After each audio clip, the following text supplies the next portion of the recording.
Então, bom dia a todos, mais uma vez. Vamos então dar início aqui ao nosso novo tema. Portanto, são os novos crimes no mundo digital, sobretudo o cyberstalking, o hacking, phishing e muitas outras dinâmicas que envolvem esta situação toda. Sobretudo, olharmos para o outro lado da inovação.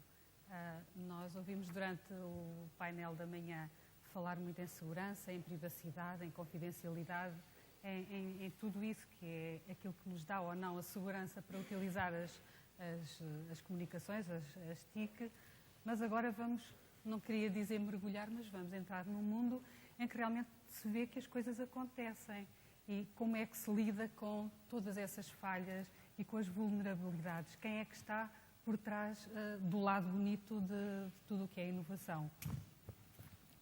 Eu passava a apresentar os nossos oradores. Lá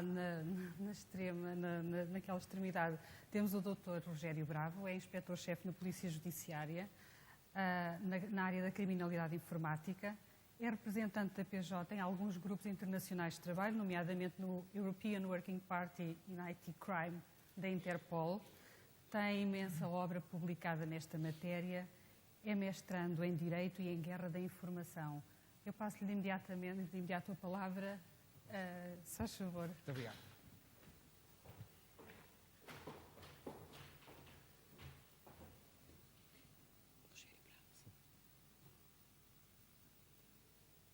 Doutora, é esta? Essa sim. Então, muito boa tarde a todos. Muito obrigado pelo convite que fizeram à Polícia Judiciária para podermos estar presentes. Eu vinha preparado para fazer uma apresentação de 4 horas seguidas, mas no final disseram-me que só tenho 10 minutos, portanto vou ser bastante breve. E não vou, de facto, estar com grandes teorias, queria mais dar-vos a nossa perspectiva, nossa nacional e nossa de interligação com os parceiros de investigação criminal no estrangeiro, não é? O quadro de criminalidade e de segurança que vimos percebendo nos últimos tempos, em termos de senso comum, do ponto de vista jurídico, não é muito preciso, mas do ponto de vista do senso comum, é praticamente este.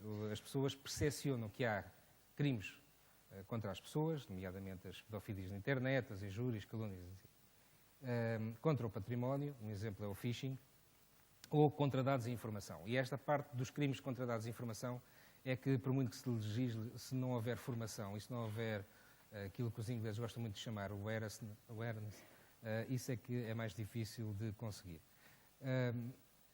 Depois há ali aquele T de tempo, que é um conceito interessante. Não é que venha para aqui falar do Heidegger e das suas considerações do tempo, mas, de facto, este tempo de T de tempo é um tempo de persistência. Isto é, para alguns destes crimes, se não para todos, os seus efeitos perduram mais na internet. Há aqui um pouco o esquecimento de que nós sempre fizemos o crime, a guerra e a paz nos 3 elementos, terra, mar e ar, e este universo, que é mesmo constituído pelo homem, tem características muito próprias. E uma dessas características é que os efeitos dos crimes, das ações negativas, perduram no tempo.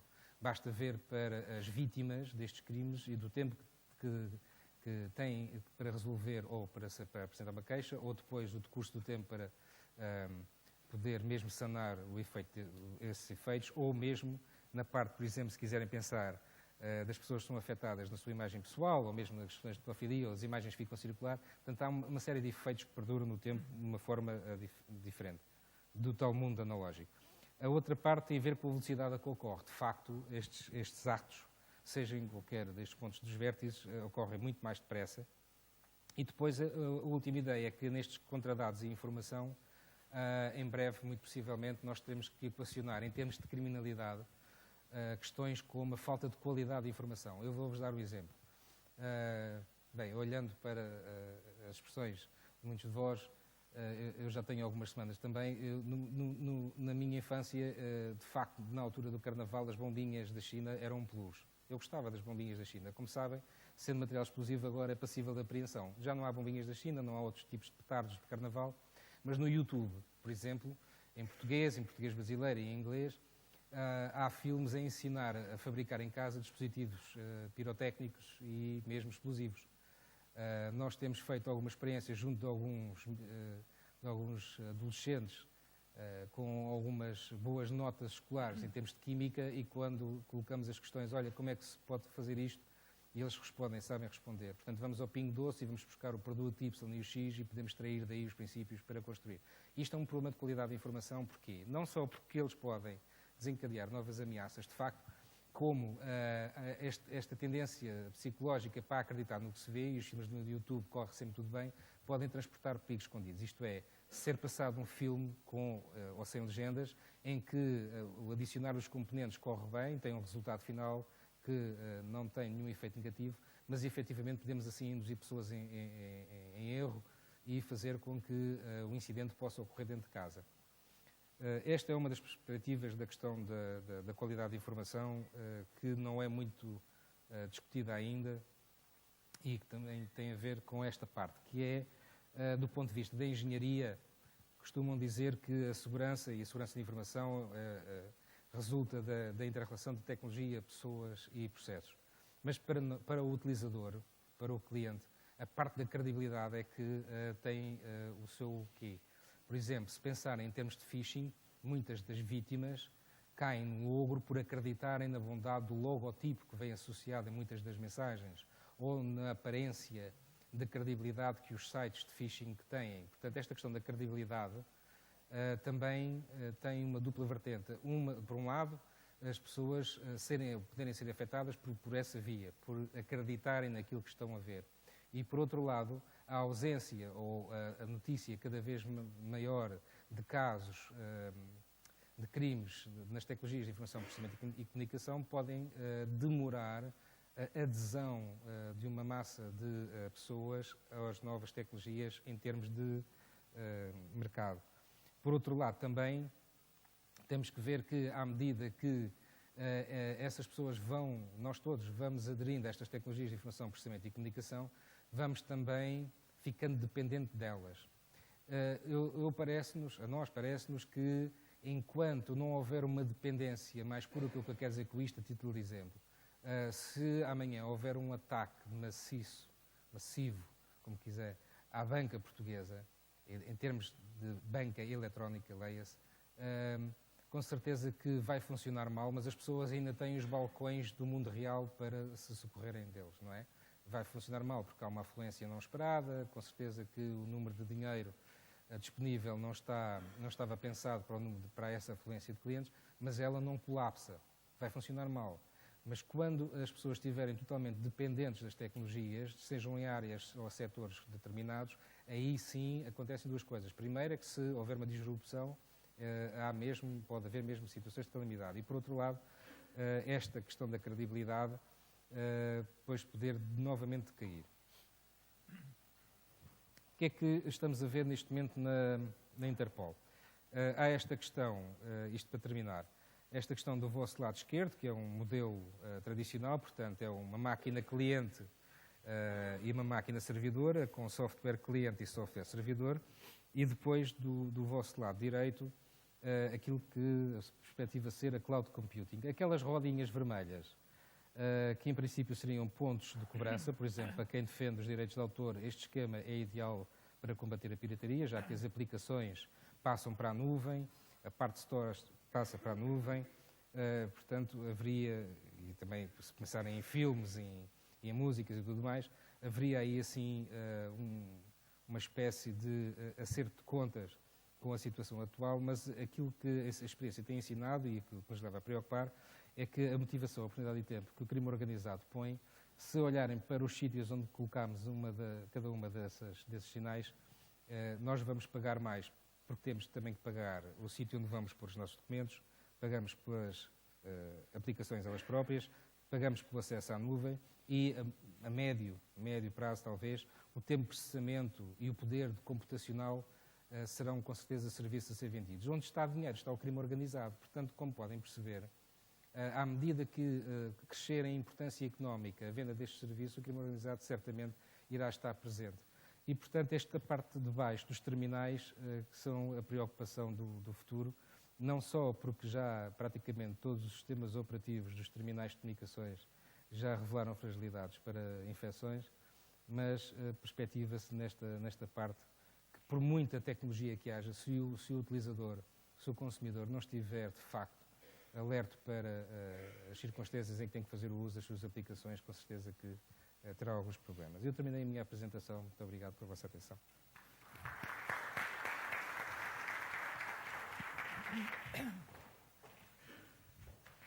Muito obrigada pela sua apresentação tão clara. Com certeza que haverá muitas questões para colocar, mas eu peço que guardemos para o final. Haverá um pequenino espaço de debate.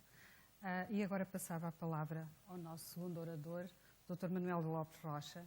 É sócio da PLMJ, é colaborador do processo legislativo de leis eletrónicas, é advogado desde 1984, tem uma licenciatura em Direito pela Faculdade de Direito da Universidade de Lisboa, tem um mestrado em Direito Comunitário pela Faculdade de Direito da Universidade de Lusíada e é também advogado especialista em propriedade intelectual, título este concedido pela Ordem dos Advogados em 2006. Faça favor, Sr. Doutor. Muito obrigado, Sr. Doutora. Cumprimentá-la em primeiro lugar e a todos os presentes, os meus colegas de painel. Ao contrário do Dr. Rogério Bravo, eu estou muito contente que não sejam 4 horas. Até seria melhor que fosse só 5 minutos, porque como eu não sei nada, ao fim de 10 minutos as pessoas dizem que pena. Ele ameaçava tanto, mas que pena, já acabaram os 10 minutos. Isto é para defender pessoas como eu, este formato. Ora bem, atendendo a que a nossa moderadora nos permitiu uma ampla liberdade na escolha dos temas, eu entrei por este, mas depois, como repararão e terão a bondade de perdoar, vou acabar numa das minhas velhas obsessões. Começando, obviamente, estamos aqui a falar em Cloud Law para dizer que não existe. Não existe agora, mas em breve, em vários doutoramentos em faculdades de Direito próximas de nós, vão existir muitas. Ainda não existem, mas depois, quando entrarem no framework teórico, vai existir muito. Bom, mas fiquemos com esta ideia. Não existe, ainda não existem leis sobre este fenómeno, sobre este assunto do momento, o cloud computing. O que temos, sim, é velhas formas legais num terreno inteiramente novo. Quais são os primeiros dados, enfim, as primeiras abordagens sobre o cloud computing? Bom, desde logo, um problema que sempre aparece, que é saber qual é a lei aplicável. Em princípio, diz-se que será a lei onde estão os data centers, mas aqui já há um problema, porque os dados estão espalhados por muitos data centers e por isso é complicado dizer que há um em cuja localização se aplicará a lei do local, passa a redundância.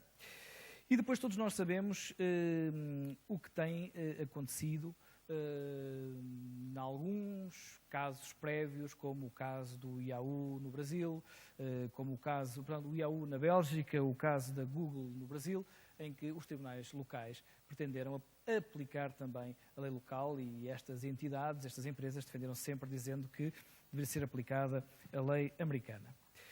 Nesta área temos uma questão muito importante, muito bloqueante, aliás. Estão aqui na sala colegas que percebem disto muito mais do que eu, que é o facto de nós termos legislação de proteção de dados de uma fase muito, muito pré-internet.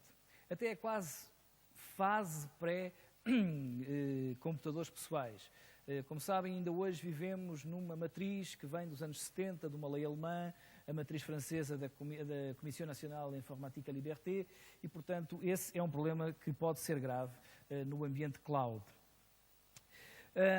Porque estas leis de proteção de dados estão tecnologicamente dotadas, a questão que todos nós práticos temos das transferências de dados para outros locais, enfim, é uma questão que maltratada, na minha opinião, e também a questão da portabilidade. Por isso, sempre que aparece uma novidade tecnológica,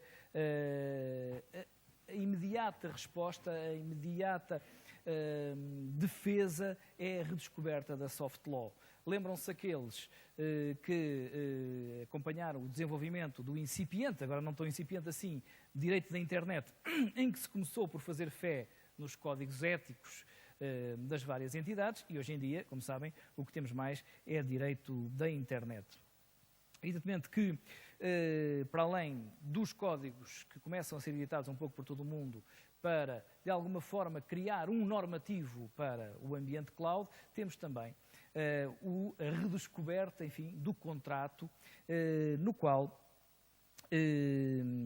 se incorporam várias cláusulas, sendo que muitas delas importantes para a defesa dos dados confidenciais, e aqui nos dados confidenciais temos, para além da informação pessoal, a propriedade intelectual e os segredos comerciais. Por isso, vamos viver nos próximos tempos, tal como nos primeiros tempos da internet comercial, digamos assim, vamos ter uma explosão de criação de códigos deontológicos que vão preencher a lacuna que, obviamente, a ausência de normas legislativas deixa para o preenchimento pelos códigos deontológicos, e sempre com a questão de saber se são aceitáveis até face à ordem jurídica, mas não vou entrar por aí. Há já entidades que têm códigos disponibilizados, como por exemplo o Open Cloud e a Cloud Industry Forum. Verifica-se também, como sempre acontece nestas alvoradas das novas tecnologias, uma diferença típica entre a Europa e os Estados Unidos. Nem sempre é assim, mas por acaso aqui acontece mais uma vez. Há uma objeção muito recente de um município dinamarquês que pretendia transferir para uma cloud dados relativos aos estudantes da circunscrição. A Comissão Nacional de Proteção de Dados, não sei se é assim que se chama, dinamarquesa, recusou, porque disse que a cloud, no caso até era um serviço da Google, que o serviço não dava provas nem garantias de respeito pela Lei de Proteção de Dados Pessoais, que é uma lei que todos os países da União Europeia têm, baseada numa diretiva comunitária. Ao contrário, aliás, parece que os países nórdicos estão um pouco nesta senda de seguir esta objeção. Ao contrário, por exemplo, a administração Obama, muito recentemente, anunciou, em fevereiro deste ano, uma opção decidida pela transferência de muitos serviços para várias clouds, também vários serviços de cloud computing, aliás, com um nome de código Cloud First. Ora bem, curiosamente, estávamos a falar de dados pessoais, estávamos a falar de segredos, de propriedade intelectual. Como este seminário também tem a ver com o cibercrime, lembrei-me de um caso muito curioso que tem a ver com uma norma, o Dr. Rogério Bravo sabe isso bem melhor do que eu, uma norma que estava muito esquecida na Lei da Criminalidade Informática e na Lei do Cibercrime.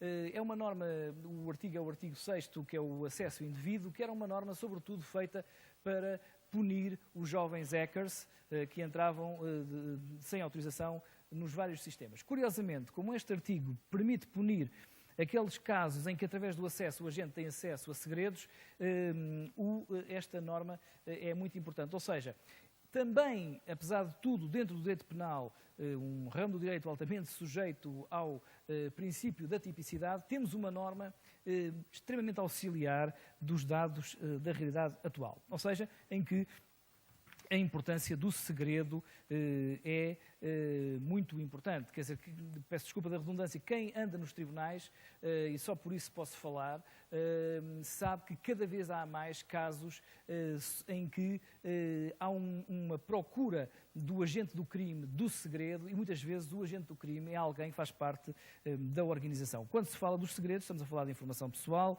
factos, fórmulas, são muito, muito importantes, fórmulas químicas que não têm nenhum tipo de proteção a não ser pelo segredo, a atividade de fusões e aquisições, os processos que darão origem a patentes e os e-mails corporativos.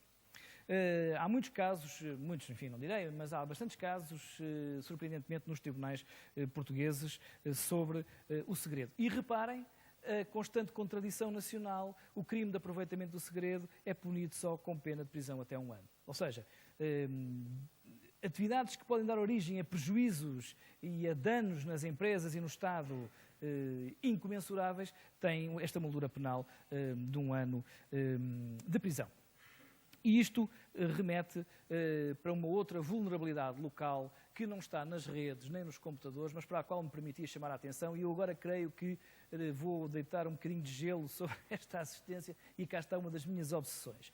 Vivemos num país em que a produção ideológica das faculdades de Direito, nomeadamente a Faculdade de Direito de Lisboa, decidiu, não sabe porquê, contestar de uma forma frontal constante, permanente e bastante avinagrada, quer a propriedade intelectual, quer as leis da propriedade intelectual, quer as leis protetoras dos segredos, quer, por exemplo, a lei do cibercrime.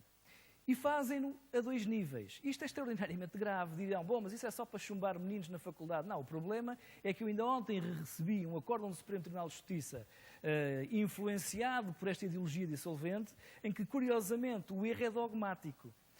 O erro não é prático, o erro é dogmático. A asneira está na dogmática, na falta de entendimento da dogmática. Há, em Portugal, 2 professores de Direito, não se sabe porquê, que decidiram escrever sobre a criminalidade informática e, felizmente, os colegas que aqui estão presentes sabem, 99% dos tribunais não seguem as doutrinas deles, mas aqueles que seguem, o efeito é catastrófico. Isto é feito a 2 níveis. Tentativa inicial de influenciar a lei, e quando não conseguem influenciar a lei, fazem seminários, não tão importantes como este, mas seminários, em que convidam autores para dizer mal da lei do cibercrime, para dizer mal das leis de direito de autor, para dizer mal das leis dos segredos, ou seja, Portugal vive indefeso nestas áreas e isto é extremamente importante. O remédio seria encontrar alternativas, porque nos outros países também há pessoas que atacam a lei do cibercrime, obviamente a lei do cibercrime não é nenhum boi sagrado que não se pode atacar, mas também há quem defenda. E em Portugal o que temos é a produção local, é toda dirigida no mesmo sentido. É o soft law, é as normas abertas, nem sabem o que é que estão a dizer, mas acham que são a favor das normas abertas, deve ser por causa do aberto.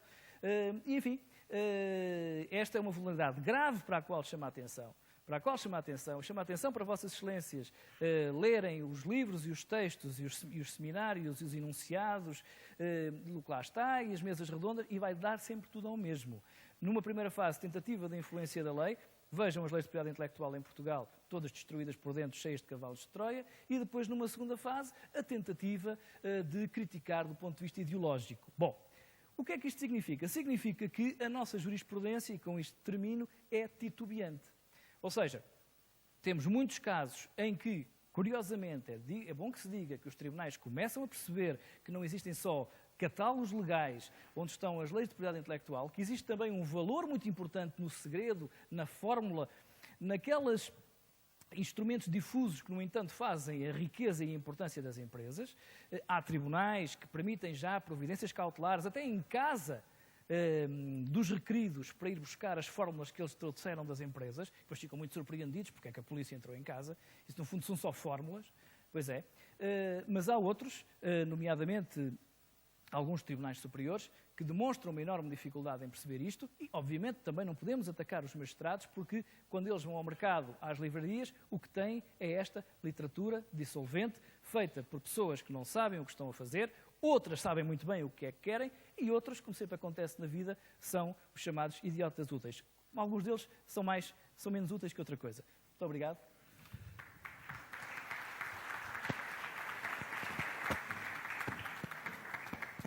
Doutor, muito obrigada. Parece-me relativamente preocupante o quadro que nós temos em Portugal. Espero que não fiquemos só pela preocupação, mas são uma quantidade de temas de reflexão que ficaram aqui. E passo agora a palavra ao nosso orador, que é o Dr. David Marques. Vem de uma empresa, é DRC, foi responsável técnico pela criação do primeiro laboratório de recuperação de dados informáticos e pela criação da unidade informática forense da DRC. Atualmente desenvolve a sua ação na Data Recovery Center, é licenciado em Engenharia Informática pelo ISEL e tem um curso de analista programador do IATA. Faça favor, Sr. Engenheiro, falei ao doutor. Boa tarde, primeiro que tudo.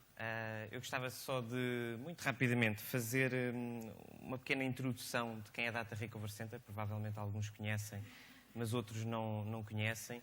E, no fundo, introduzir porque é que estamos aqui nesta conferência e nesta área específica que está a ser debatida.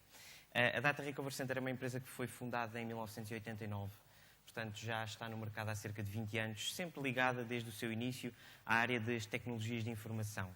Dentro dessa área de tecnologias de informação fez várias coisas diferentes, até que em 1998 identificámos uma área que era um nicho de mercado em que havia uma falta de oferta em Portugal, que eram os serviços de recuperação de dados informáticos.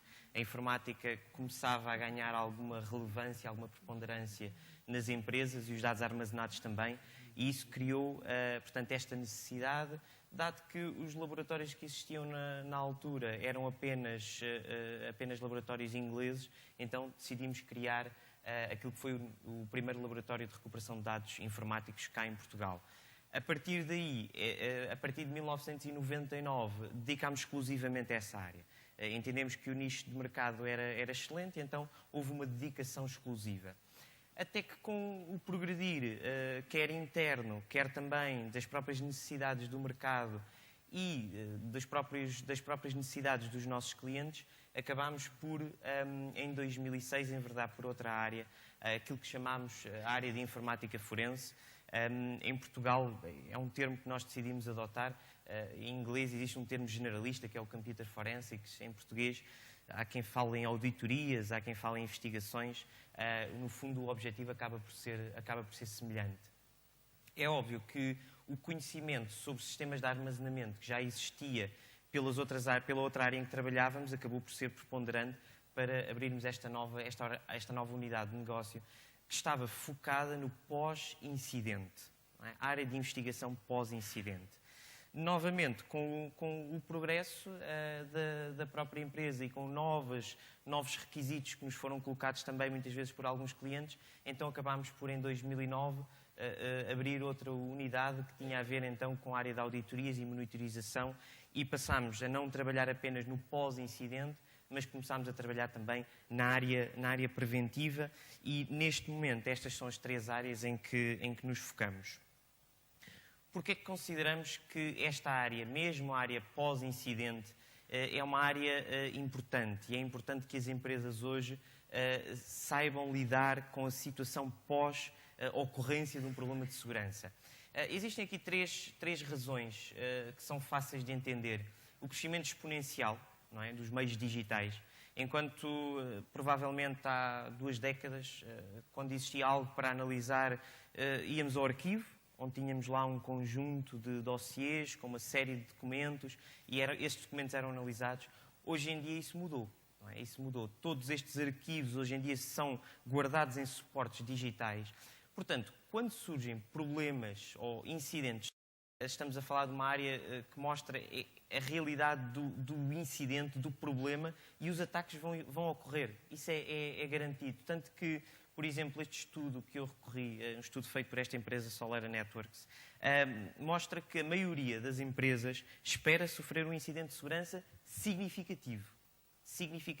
Quando estamos aqui a falar deste tipo de incidentes, não é um incidente de pequena dimensão, não é um PC da empresa que está infectado com vírus. Não, estamos a falar de incidentes que podem afetar, e normalmente afetam 2 fatores.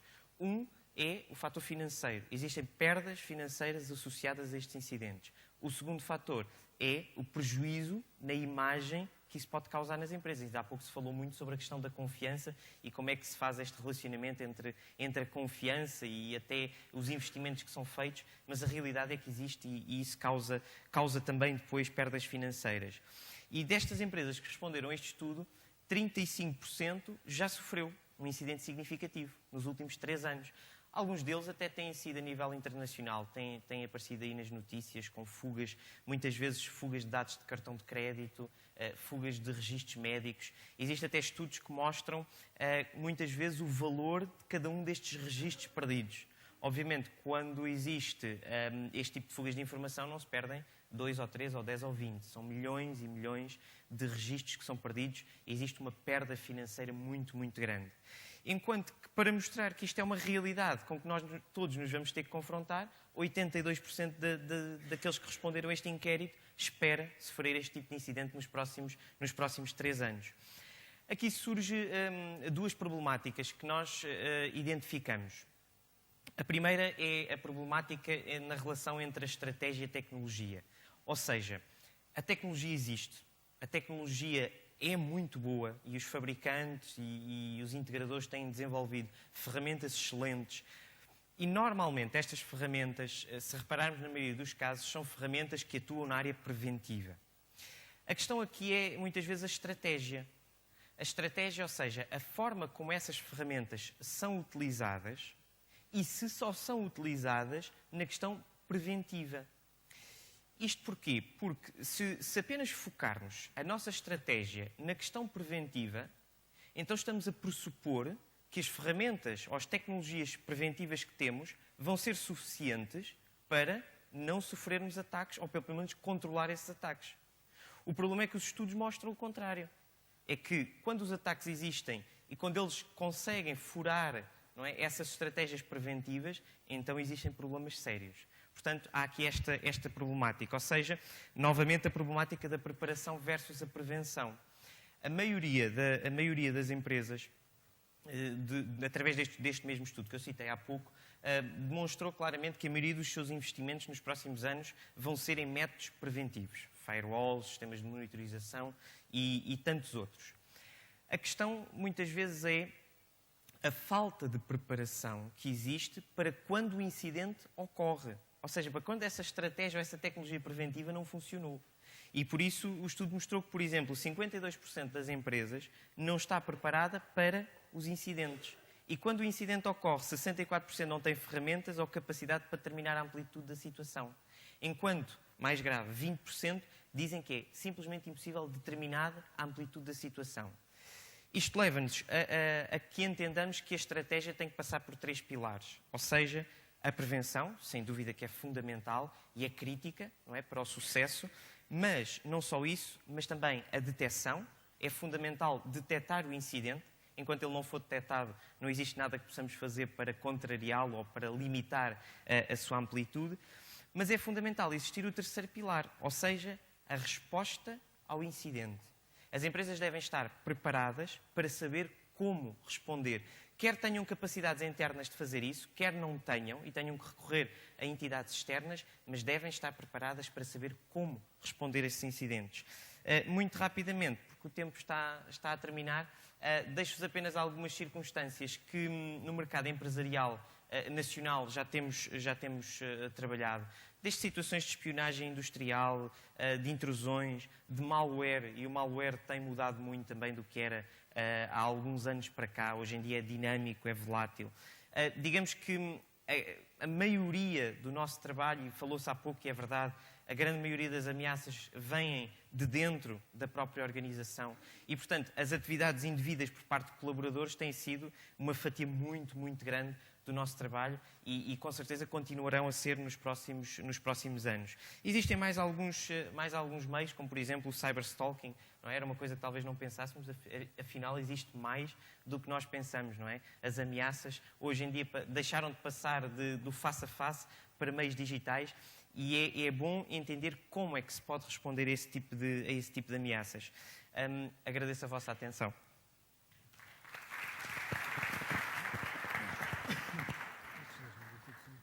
Muito obrigada pela sua apresentação. Tivemos aqui a abordagem do crime, da legislação. Agora temos uma empresa privada que tem aqui uma ação nesse tal nicho de mercado que já todos vimos que vai crescer nos próximos anos. E agora passava a palavra ao representante do CEGER para vermos como é que o Governo, como é que a rede informática do Governo se posiciona neste mundo, por um lado, de vantagens, mas por outro, de tantas ameaças e de uma realidade tão difícil de encarar. Dr. César Lopes, por favor. Só uma apresentação. O Dr. César Lopes, peço desculpa, o Dr. César Lopes é coordenador do Departamento de Tecnologia e Aplicações, é coordenador de segurança do Centro de Gestão da Rede Informática do Governo, tem mais de 10 anos de experiência em gestão de projetos tecnológicos na área das comunicações, sistemas e aplicações. É licenciado em Informática e tem uma pós-graduação em Consultoria e Gestão de Projetos da Universidade Autónoma de Lisboa. Se faz favor. Antes de mais, muito bom dia, ainda não é boa tarde. Muito obrigado. Queria agradecer em nome do CEGER o convite feito por parte da APDC para participar neste seminário. Seminário este com um tema que para nós é de extrema relevância, porque a questão da segurança faz de facto parte da nossa missão. Eu tenho uma apresentação estruturada, que já tinha pensado anteriormente, mas face ao painel anterior e toda esta temática que, entretanto, foi discutida até à minha intervenção, julguei que poderia fazer aqui algumas alterações relativamente à própria apresentação. Nós, no painel anterior, falámos e ouvimos falar de segurança de informação, segurança dos sistemas de informação, segurança física, que os próprios operadores tinham a continuidade de negócio, têm, devido à questão legal, e já estão preparados e estão a preparar cada vez mais as respostas a essas situações, mas ao longo de todos estes minutos que temos estado a falar, não falámos uma única vez de um fator que para nós é de facto um fator de risco, se não o maior fator de risco, que são as pessoas. Em termos de segurança da informação, a segurança da informação começa nas pessoas. E enquanto as próprias pessoas que utilizam a informação de uma forma cada vez mais banal, não se consciencializarem que são eles, antes de entrar na internet, antes de entrar em qualquer site, antes de responder a um e-mail, antes de aceder a qualquer conteúdo na cloud, são eles que têm que definir a sua própria segurança. Tal como todos nós, quando saímos de casa, fechamos a porta, nós, no mundo cibernauta, temos que também ter essa noção. Era só esta pequena mensagem que eu queria me desviar um pouco da apresentação, porque julgo que é de extrema relevância o facto de as pessoas, e cada vez mais haver este tipo de seminários, este tipo de workshops, para haver a mensagem passada para as pessoas. Porque é nas pessoas que tem que começar a segurança. Nós podemos ter N sistemas altamente seguros, altamente redundantes, temos as comunicações físicas todas encriptadas, mas um simples utilizador que leva uma pen sem estar encriptada os seus dados no metro e que é assaltado, a pergunta que tem que ficar no ar é: o que é que vai naquela pen que vai afetar o negócio de uma empresa, uma rede, de uma instituição? É essa a pergunta que tem que ficar. Voltando então aqui à minha apresentação, e também para não me alongar muito, o CEGER é o Centro de Gestão da Rede Informática, é responsável por assegurar toda a gestão da rede informática do Governo e apoiar o mesmo nos domínios da tecnologia e comunicações. Tem funções na entidade certificadora raiz do Estado, bem como na entidade certificadora comum do Estado. A entidade certificadora comum do Estado é a entidade que emite certificados digitais, uma componente da segurança, emite certificados digitais para todos os membros da administração direta e indireta do Estado. É também a entidade que supervisiona, e de certo que está aqui muitos de vós que já a utilizaram, é a entidade que supervisiona as plataformas eletrónicas no âmbito dos contratos públicos. Na prática, no CEGER, como eu fiz referência na introdução, o CEGER tem como missão assegurar a segurança não só dos sistemas de informação, como também da própria informação, como também da própria rede do Governo. Obviamente que para nós, elementos do CEGER, temos um enorme desafio. Estamos a gerir uma rede de elevada criticidade, não quero daqui de todo tirar a criticidade das redes dos operadores ou das redes das empresas, de todo, mas de facto a rede do Governo é uma rede de extrema criticidade, não só pela sua confidencialidade que tem que ser assegurada a todo custo, como também por vários fatores, por vários fatores que têm inerência para o Governo, ou têm exigência no Governo. Nós, nesse sentido, temos vindo, ao longo do tempo, a proceder a evoluções constantes, também ao longo do tempo, com base nas questões da própria tecnologia a evoluir, temos conseguido evoluir ao longo dos tempos. Eu tenho 2 gráficos muito rápidos que queria passar, que na prática é os ciclos que estamos a entrar neste momento, que é os ciclos de evolução da própria tecnologia. Nós começámos e estou a falar exclusivamente a nível da internet, obviamente, mas também a nível, como há pouco se falou, do Twitter, do Facebook, do YouTube, o que seja, mas quer dizer, nós ao longo destes últimos 10, 15 anos temos vindo a evoluir de um simples Hotmail, que pouca gente tinha na altura em 95, para que hoje em dia quem não tem uma conta Twitter, Facebook ou o que seja, não existe para todos os efeitos. E é esta a realidade que nós, na rede informática do Governo, também deparamos. E deparamos, para além disso, com a criticidade em si da própria rede. O que é que nos é exigido? Nós, na prática, temos que assegurar diversos fatores e diversos vetores, desde a continuidade de serviço, desde a segurança física e lógica da informação, desde a respectiva confidencialidade da mesma, desde a rapidez de acesso, da disponibilidade da informação onde quer que esteja, da integridade da mesma informação. Estes são os nossos desafios, é estes os desafios que nós, no CGR, temos vindo a deparar, e sobre estes desafios nós temos vindo cada vez mais a aplicar questões em termos de segurança para, de uma forma muito, muito concreta, poder permitir o acesso a estes serviços e aos serviços que nós disponibilizamos. Como é que o fazemos? Na prática, com base no enquadramento jurídico e legal, com a definição interna para todos os elementos e todos os utilizadores da RING de políticas de segurança e de certificação, a nível da segurança de infraestruturas, reforçando cada vez mais, porque não vamos conseguir, e nós temos essa noção, e é errado pensar, qualquer um de nós, pensar que vamos conseguir ter a nossa segurança a 100%, porque não o vamos ter, mas termos a evolução sistemática das nossas infraestruturas, a nível de segurança, para garantir o quê? A autenticidade, a integridade da informação, a confidencialidade, o não repúdio e a disponibilidade. É esta, em forma de casa, se me permitem até em forma de castelo, que nós consideramos que é a segurança eletrónica do Estado. Obviamente que esta é a nossa visão, a nossa abordagem. Mas estamos a evoluir também. E nós, internamente no CGR, estamos a analisar de que forma é que poderemos ter a segurança como um serviço. Isto é, a segurança afeta aos serviços que nós disponibilizamos. A gestão da identidade, não só, e por vezes este termo é erradamente conotado, não só o simples user e password, mais do que isso. Sermos mais profundos em termos de gestão da identidade.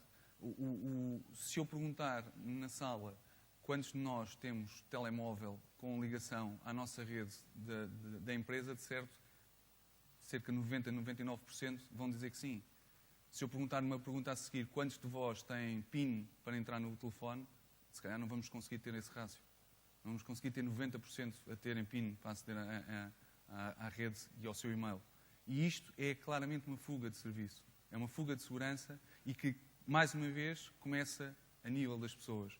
É da nossa consciencialização que o temos que fazer. E nós, e esta seria a minha apresentação também, mas deixando também só uma última mensagem. A cloud é de facto, poderá ser o futuro, é de facto um caminho. Recordo-me que no início do seminário foi referido que na prática é algo que tem um novo nome, já existia anteriormente. Também concordo. Há novas tecnologias que nos permitem a nós evoluir e ter uma maior capacidade de entrega em termos de serviços, mas os serviços de cloud e a forma como nós vamos para a cloud, nós, utilizadores, tem que ser avaliado por nós. Não é por a entidade A, B ou C que nos vão dizer que vamos ter maior ou menor segurança. Somos nós os utilizadores, nós as pessoas que acedem, que querem aceder, que num mundo cada vez mais digital, querem aceder onde quer que estejam, que temos que iniciar a segurança e temos que assegurar a nossa própria segurança. Obrigado.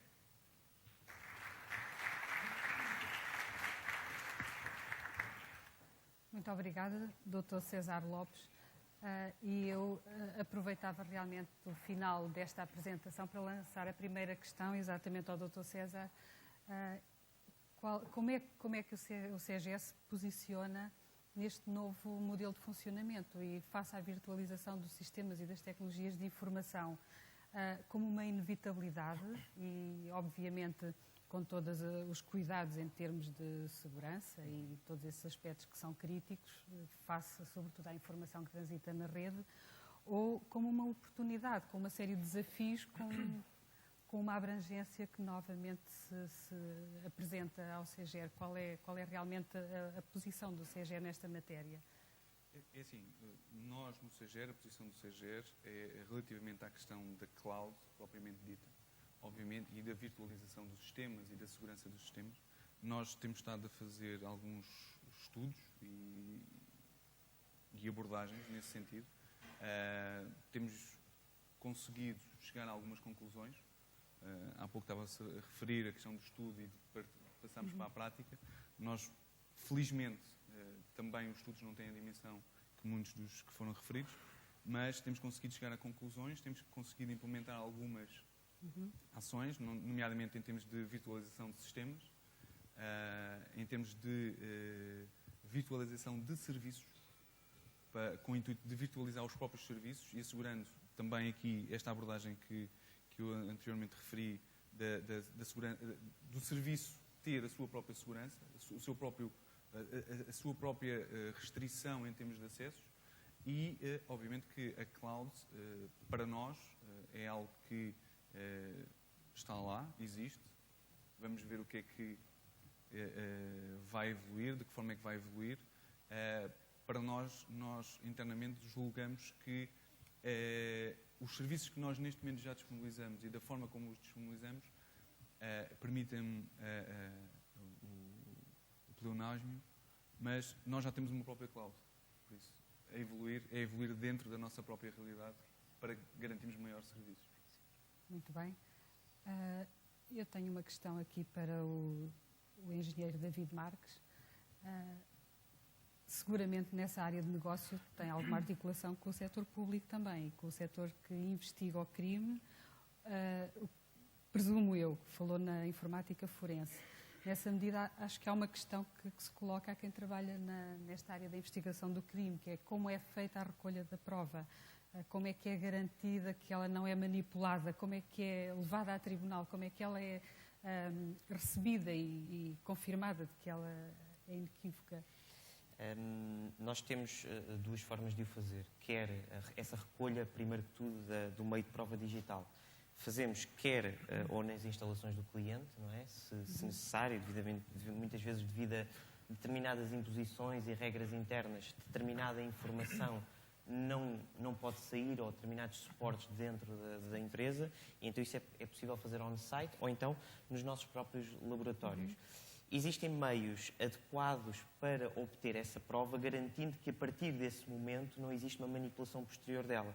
E aqui é uma das questões onde notamos que existe um maior desconhecimento e problemas.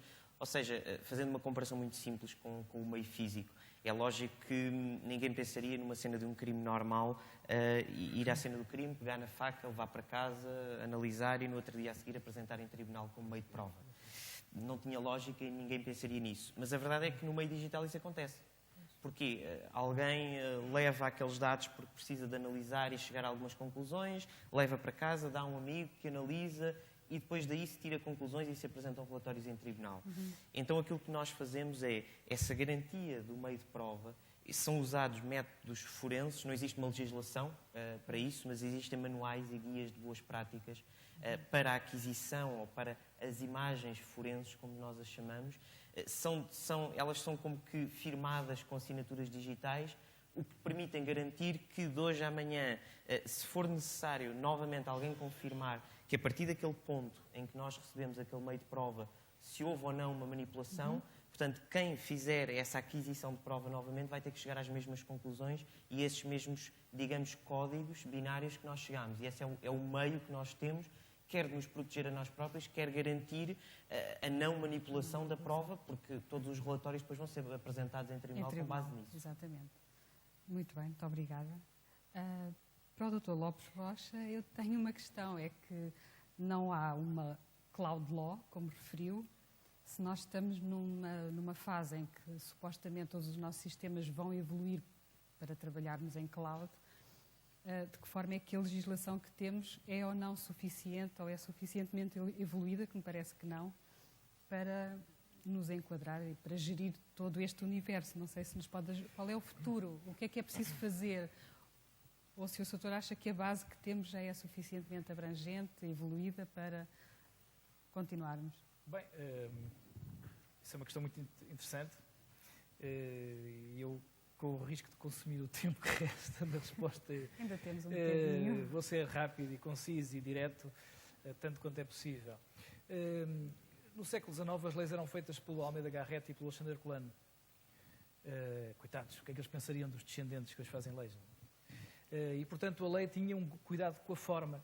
O Alexandre Herculano escreveu grandes passagens do Código Civil, que deram fórmulas que tinham que... Hoje em dia não é possível fazer leis assim. Até porque o legislador português não existe, felizmente. E, portanto, o que existe é um legislador em Bruxelas. O nosso não tem qualquer hipótese, felizmente, volto a dizer. Porque depois, quando transpõe... E esse é o problema que eu aqui quis trazer.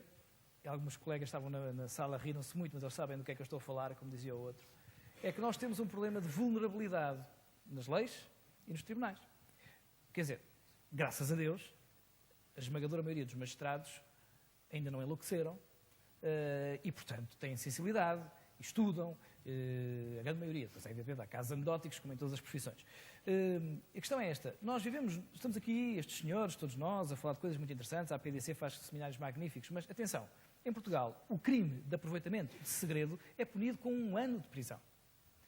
Ou seja, e não tem tribunal, dei este exemplo, um feirante é apanhado com 10 CDs da ópera Ómnia do Tony Carreira, ou do outro clássico, que é o Marco Paulo, e arrisca 3 anos de prisão. Mas se eu puser cá fora dezenas de fórmulas importantíssimas para uma empresa de produtos químicos, arrisco 1 ano de prisão. São estas vulnerabilidades que a nossa lei tem. E o facto, por exemplo, de haver tribunais que não conseguem compreender isto, que estes senhores explicaram tão bem, mas não conseguem compreender, também ninguém os ajuda, porque os juízes não podem ser só aqueles juízes que têm que ter ao lado peritos como estes senhores, que lhes expliquem. E eu prefiro ter o perito à minha frente, e creio que os colegas que aqui estão concordam comigo, eu prefiro ter o perito à minha frente do que ter um juiz que vai perguntar ao marido da prima da porteira, que é um tipo que tem um jeito para a informática. Ok? Prefiro ter o perito à minha frente. E, finalmente, uma outra vulnerabilidade, que é os instrumentos. Eu não tenho qualquer problema de dizer isso, querem ir ao notário, eu digo isto, até digo com nomes e tudo. Quer dizer, o problema é que a produção local de doutrina é toda sempre contra o mesmo. Uns porque sabem o que estão a fazer, outros porque querem ter carreiras académicas e, portanto, o disparate é livre até chegarem ao patamar, depois reformam-se. Porque vivemos num país em que as pessoas escrevem uma tese de doutoramento e nunca mais escrevem nada do resto da vida. São os sábios, enquanto os Estados Unidos, se todos os anos não apresentarem 10 artigos em revistas especializadas, perdem a cátedra. Isto é sendo os Estados Unidos, que é muito longe. E isso é uma vulnerabilidade grande. Portanto, o direito, se não funcionar, se nós, cidadãos, não tivermos respostas, podem ter as seguranças que quiserem. No dia em que elas forem violadas, as respostas nos tribunais podem ser para rir. É uma pena, mas a vida é assim. Muito obrigada. Realmente as questões são muitas. Agora ficávamos aqui a conversar as tais 4 horas, que o Dr. Rogério Bravo referia no início. E eu, para si, também gostava que nos dissesse, em termos de prevenção criminal, em termos de prevenção, qual será o futuro? Quais são, de que forma é que as polícias, neste caso a Polícia Judiciária, está apetrechada com meios, quer humanos, quer tecnológicos, para fazer face ao crime nesta área? Obrigado pela questão. Pois, os polícias, os legisladores e os consumidores nunca estão de acordo com a legislação porque ela nunca chega, não é? Mas, de qualquer forma, de facto, durante muito tempo o polícia era o esbirro, não é? Depois do Almeida Garrett e de outros, os esbirros felizmente já passaram, nós temos e vivemos dentro da lei e para a lei. A questão é que, de facto, se esquecem que a investigação criminal existe principalmente, e a primeira missão é para prevenir o crime, e só depois quando essa prevenção falha, seja de que modo for, é que investigamos e, em regra, contra desconhecidos. Em relação a essa questão, a prevenção criminal, durante muito tempo, era levada ao sítio onde aconteciam as coisas, os atos. De facto, levar a prevenção criminal à internet, como ninguém sabe muito bem onde é que ela fica e em que fronteira começa e em que acaba, a coisa fica um bocadinho mais difícil. O que faz questionar sobre outras formas de prevenção. Esta questão das leis e da punição, bem trazida aqui mesmo antes, e a consciencialização que, de facto, já não é só a pena que assusta, porque não é preciso ser muito expedito para perceber que com esta diferença de penas compensa a espionagem industrial e outro tipo de ações. É preciso perceber que, imitando aqui os professores de Economia, a defesa destas questões é olhar para o nosso espaço, sem ser só português, é ver o espaço geral.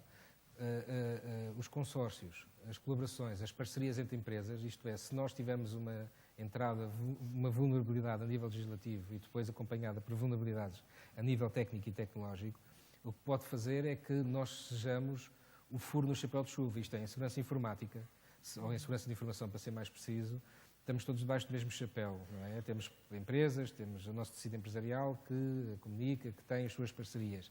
Basta uma ser frágil ou numa zona da Europa ser fragilizada também em termos legislativos para pôr em risco todo o resto. Isto também explica muito o desinvestimento que tem havido na área tecnológica em Portugal. Nós não vemos só a prevenção criminal perfeitamente seguindo o que é que está tipificado como crime. Depois, é necessário, de facto, uma questão de formação. Eu volto a referir. A tecnologia é boa, é robusta, ela é bem utilizada ou mal utilizada. Não há, mesmo os programas designados por malware têm por trás um homem, uma pessoa, um humano. Um homem não, já tivemos senhoras. Mas a questão é que tem pessoas por trás. E nas pessoas é que está o ponto fraco, de facto. E isso é inevitável. E outra parte é a formação. Temos decalagens enormes em termos de pessoas com idades diferentes, conhecimentos diferentes, e a formação será, porventura, uma das apostas de prevenção mais necessárias e um plano de formação e de prevenção associados. Não é só haver para as crianças o Dia dos Dados e depois haver o Dia Mundial da Proteção da Informação e depois haver o Dia Mundial da Proteção... Não, temos de transformar o ano inteiro num ano de proteção. E, portanto, esta inter-relação entre vários ministérios, vários organismos e este tipo de eventos, para mim, preenchem um pouco essa lacuna. Muito obrigada. Eu dava agora a palavra à nossa audiência para mais uns minutinhos, não temos muitos, mas se houver alguma questão que queiram colocar a qualquer um dos nossos oradores, façam o favor.